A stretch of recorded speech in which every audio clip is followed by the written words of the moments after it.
Isang mapagpalang araw po mga kalingap, ako po ang inyong lingkod Ramdiano TV. Patuloy po natin suportahan Kuya Val Santos Matubang, Kalingap Rob Jack Tapia Matubang, Ate Edna Vlogs, Kalingap Edo at ang buong team Kalingap. Suportahan po natin ang kanilang ginagawang paglingap sa ating mga kababayan. Shoutout din po sa aking mga kagrupo sa Karepa. Suportahan din po natin sila. Naku po, pambihira, may wakwak na naman na umaaligid sa Kalingap at si VNC ang target. Sa naging live ni Kalingap Rob ay sinabi nito na may nag-message kay VNC na isang wakwak pambihira, buti na lamang itong si VNC ay napakabait, loyal sa Kalingap at marunong tumano ng utang na loob.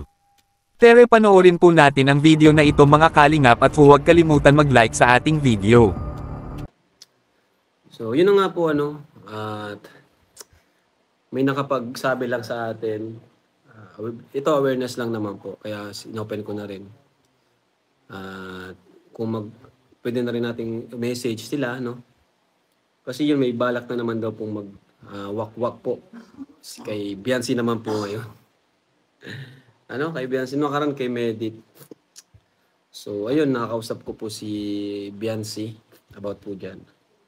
Tapos yun nga, oo nga daw po. Pero ito po ang sagot ni Biancy sa atin. Na nakakatuwa po yung kanyang sagot. Ang sabi niya ay,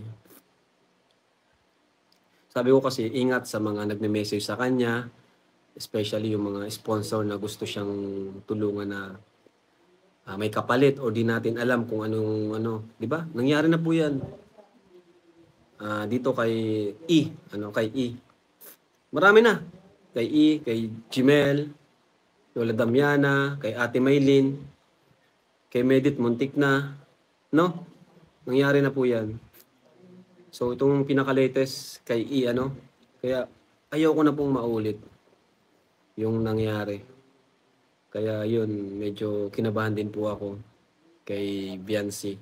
Kaya minessage ko siya na ingat siya sa mga nireplyan or Pero ang sagot niya, ito sabi niya, sabi ko kasi ingat siya masyado sa pakikipag-usap sa mga sponsor or may gustong tumulong. Pero itong sagot niya, ayaw ko din po, Kuya Rab, ng ganun. Gusto ko po sa inyo idedirekta yung tulong bilang respeto po sa inyo, Kuya Rab. So, yun po yung message niya sa akin. So, grabe, nakakatuwa po. Palakpakan po natin si Biancy. Palakpakan po natin siya. Kasi na talagang grabe yung respeto. Binanggit pa niya dito gusto ko po direkta yung tulong direkta sa atin kasi bilang respeto po sa inyo. Grabe. Nagbiro pa nga po ako dito. Ayan, thank you Biancy, ang bait mo talaga. Bagay kayo ni Edo. Nagtawa lang siya. Haha.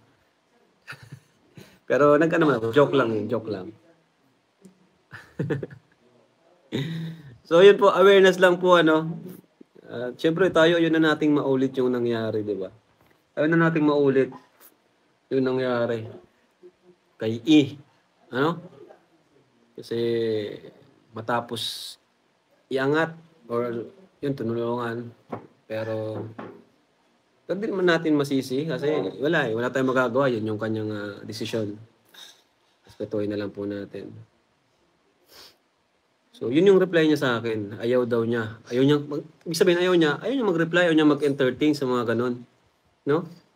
At yung gusto niya, direkta daw sa akin kasi bilang respeto. Isipin niyo po, napakabata pa ni Biancy. 16 years old. Kung tutusin yung mga ganyang 16 years old, madali pang maloko, kumbaga, yun nga, maloko, maisahan. Di ba? Malamangan, ganun.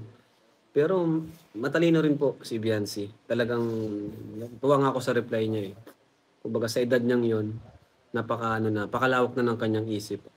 Maayos yung yung pagpapalaki po sa kanya ng kanyang parents. Ayan. Kaya, salamat naman po. Yun, buti na nga lang po itong kay isa pa nating mabait na at sikat si Carla buti na kay Carla, wala naman po nagbabalak magsulsul Sana naman ay wag na po.